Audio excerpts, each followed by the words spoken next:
Hi, in this video I would like to show you the city of Jenin because it has a dense concentration of Muslim terrorists. One of them that you can see here on the left in the red frame recently shot 10 people in a bar in Tel Aviv, out of which 3 people were killed. An additional loss of life was that of the terrorist. The Muslim terrorists consistently complain about poor quality of life in Jenin, blame Israel for it, and use it to justify their terror attacks on Jews. The question here is whether their complaints have any merit. The photo above the terrorist is his father.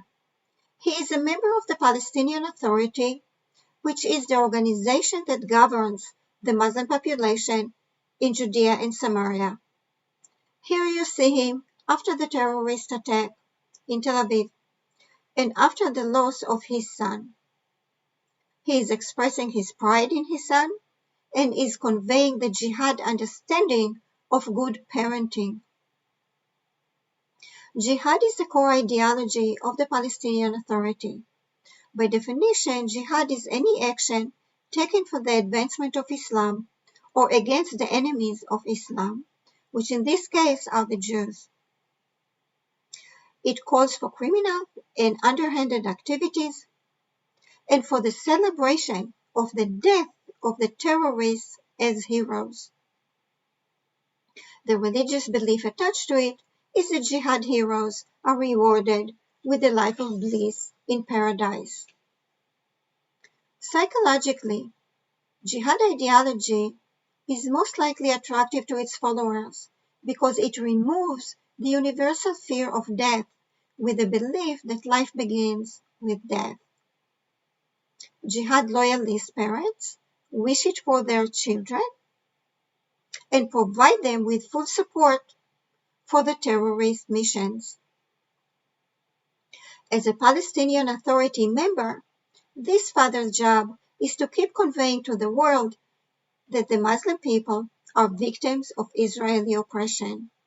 To the world, he is a grieving father who lost his son for daring to retaliate against Israeli oppression. But in actuality, he is role modeling jihad parenting to his community. In the middle of the slide is a photo of a monument of the State of Israel. There are more than one of them in the area, serving as reinforcement of the jihad mission. Next to the map showing the location of Jenin is a photo of a resident of Jenin. He is holding 2 IDs, one of residency, which is considered ancestral, and the second one is of a refugee.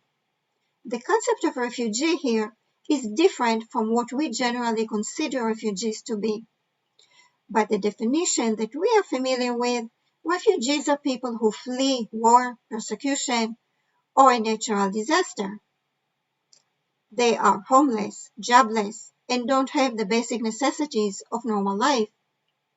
But this is not the case here. Most of the residents of Jenin are not homeless, jobless, or missing the basic necessities of normal life. A refugee here is a permanent status that is transferable to the following generations. This might be the only place in the world where people can claim to be ancestral and refugees at the same time, none of which they actually are. According to population surveys done by the United Nations, most of the Muslim population in Judea and Samaria did not flee from anything, but moved to this area by choice once the Jews started to develop it in modern times. The Muslim population in Judea and Samaria represents different denominations of Islam, different ethnic groups within the denominations, and different tribes within the ethnic groups resembling their countries of origin. There are poor people in Jenin who struggle economically, but their struggle is not due to being refugees under Israeli oppression. They remain poor primarily due to their jihad designation. The Palestinian Authority apparently designated a part of the population to remain in poverty with the underhanded purpose of exposing their suffering to the world and to blaming Israel for it. This poor population consists of individuals and families that don't belong to any established tribe to protect them. The designated poor are indeed oppressed, not by Israel, but by their own leadership. Some of the wealthiest people in Judea and Samaria live in Jenin, and you can see a small sample here of the grand villas on the right side of the slide. Those villas were not funded by 9-to-5 jobs. They were funded by rewards for loyalty to jihad. Since this father sacrificed his beloved son to jihad, he proved his loyalty beyond the shadow of a doubt, and most likely he is soon to be rewarded generously. Underneath the photos of the grand villas, there is a panoramic view of a residential neighborhood in Jenin. This is not necessarily a poor neighborhood, but one that has affordable residential units resembling residential units in many cities in the Middle East. The photos on the top and bottom rows of the slide are random street scenes of people, children, and cars in Jenin. In the photo in the middle of the slide, underneath the green canopy, there are Muslim people going to work in Jewish neighborhoods. Due to the concentration of terrorists, good people coming from Jenin must undergo security screening when crossing into Jewish neighborhood.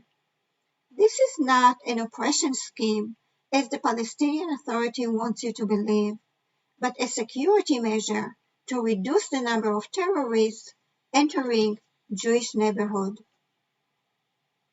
Above the green canopy is a photo of Jenin University, one of the few universities in the Muslim world that doesn't discriminate, marginalize, or segregate women.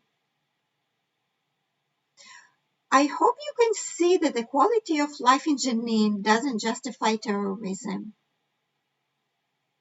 Jenin is located in a democratic state, in a beautiful geographical area, where the climate is moderate, and there are industrial and technological enterprises nearby. If not for the jihad ideology that the Palestinian Authority imposes on its residents, it is a progressive city not short of wealth, education, and job opportunities. If you didn't know, now you know.